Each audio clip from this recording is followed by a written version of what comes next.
خوا د کورنیو چارو وزارت وایي خلک باید د اختر په 3 ورځو کې په کور کې پاتې شي او له ډازو پټاقیو کارولو ډډه وکړي.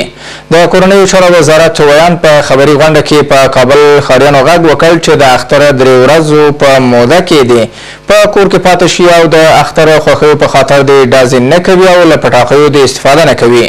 کورنیو چارو وزارت زیاتوي چې د اختر 3 ورځو په موده کې به قرنطین جدي شي او خلک به ګرځېدو ته پرېنږدي.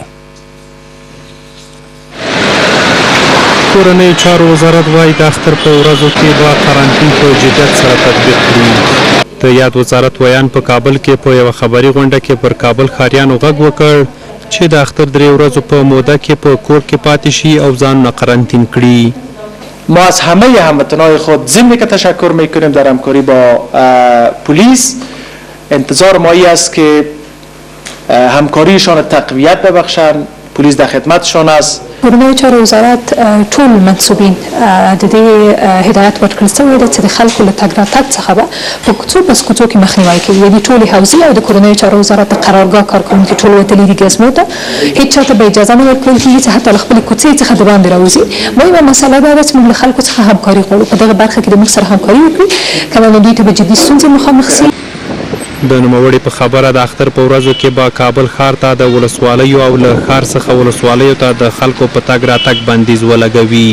نوموړي همداراز د اختر په شپو او ورځو کې د پټاقیو اچولو او ډزې کول روحي ترور یاد کړ او ویل چې د کاروونکو په وړاندې به جدي چلن وکړي.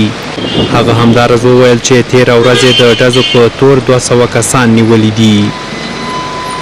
در پیوند به قضایا شب گذشته در کابل ما 200 تن بازداشت کردیم. از پیششان تعهد گرفته شده و اونا برشان گوشزد شده، از پیششان تحقیق شده که دست به اخلال امن و نظم عامه نزنند و این روند در سایر ولایات هم جریان خواهد داشت. کورنیو چارو وزارت هغو هیوادوالو ته ډاډ ورکړ چې امنیتي ځواکونو د اختر په شپو او ورځو کې د هیوادوالو د امنیت نیولو ته چمتو دي او په کلکه به د خلکو د ژوند د خوندیتوب او د نظم د ټینګولو لپاره هڅې کوي.